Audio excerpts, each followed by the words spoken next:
Appearances, this isn't normal. I've noticed it too, Sika added, biting her lip. The other day, I saw her muttering to herself, like she was talking to someone who wasn't there. Drummond shook her head, her face pale. You don't think she's involved in something dark, do you? The thought hung in the air like a curse, but their curiosity, fueled by the strange changes in their friend, pushed them to dig deeper. In the bustling city of Bawassa, where neon lights reflected off sleek cars and towering skyscrapers loomed over cramped streets, four best friends shared a bond forged through the highs and lows of youth. Inshura, Zifa, Sika and Drummond. They lived life on their own terms, a sisterhood that seemed unbreakable. TikTok trends, late night clubbing, and gossip sessions were their way of surviving the grind of city life. But amidst the glamour and light, one of them carried a deadly secret that would shatter everything. It all started with Inshura. She had always been ambitious, but something had shifted. Seemingly overnight, her life transformed. A new designer outfit every week, VIP access to the biggest event in Bawassa, and the attention of wealthy men who drove expensive cars and spoke of deals too complicated to understand. Her friends were happy for her at first. After all, Inshura had always been the stylish go-getter of the group.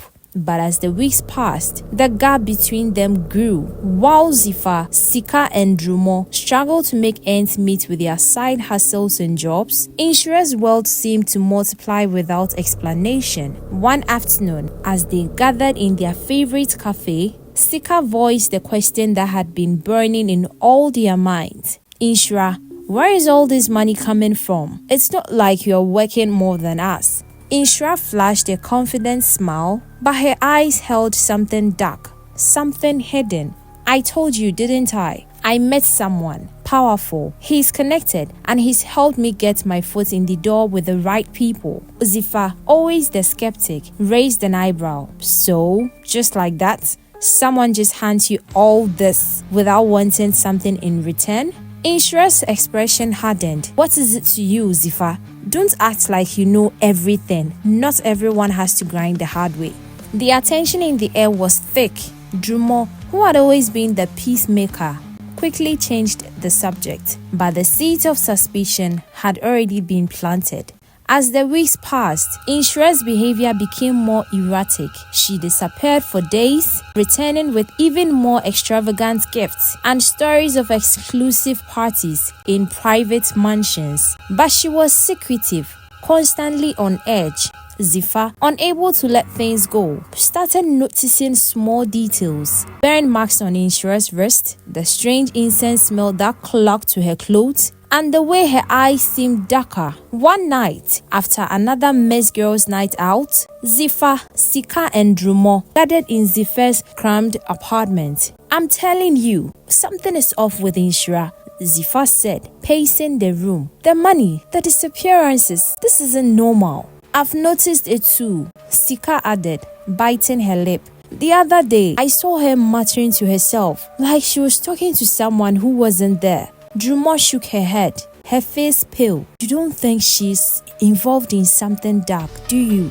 The thought hung in the air like a curse, but their curiosity, fueled by the strange changes in their friend, pushed them to dig deeper. One night, Zifa followed Inshura to one of her mysterious meetings. She trailed her to an old abandoned building on the outskirts of the city, a place no one had any business going after dark.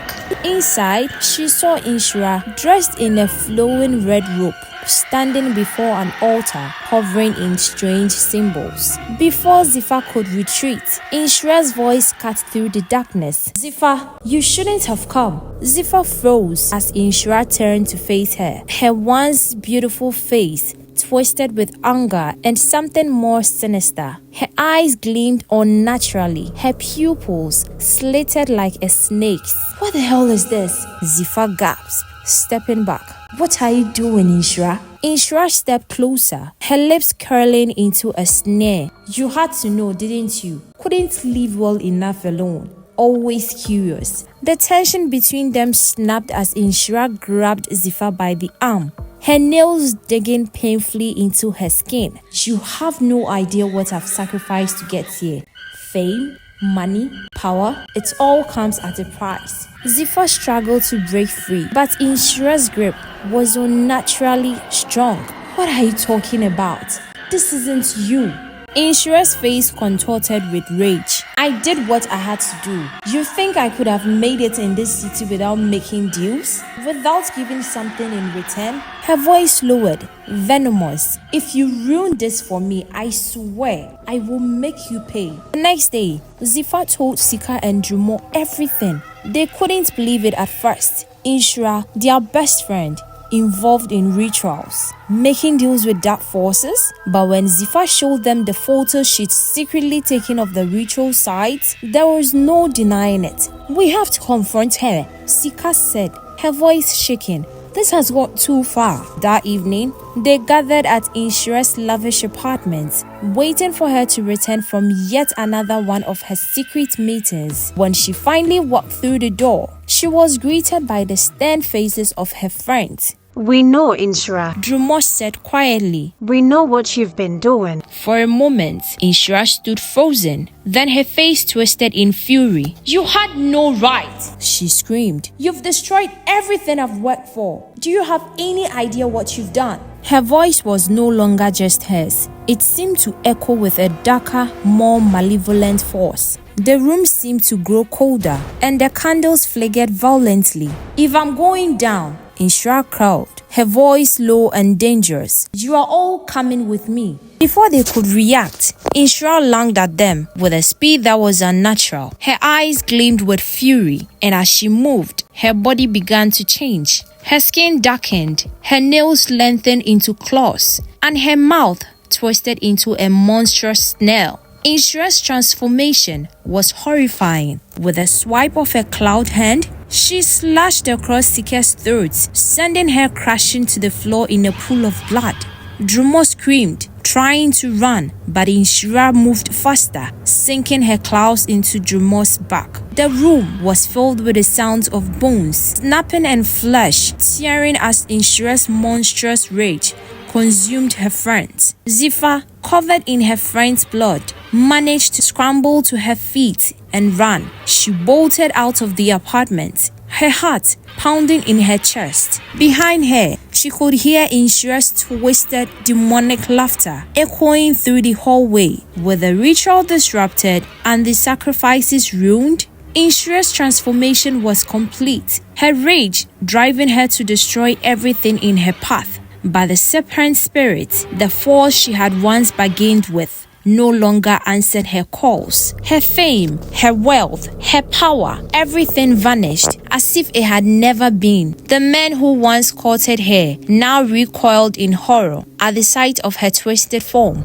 She had become a disgrace, a demon wandering the streets of Bawasa, cursed by her own ambition and the deadly consequences of her friend's curiosity. The moral lesson of this tale is that curiosity, though natural, can be deadly. Sometimes the answers we seek are far more dangerous than we can imagine. Before you delve into the unknown, consider the cost. Not every secret is meant to be uncovered, and sometimes the consequences of curiosity can be deadly. Choose wisely, for the price of knowledge may be more than you are willing to pay. Thanks for sticking around till the end. If you love this tale and want more thrilling, captivating tales that keep you on the edge of your seat, make sure to hit that subscribe button, like this video, and leave a comment below. Don't miss out on the next adventure. See you in the next one. Bye.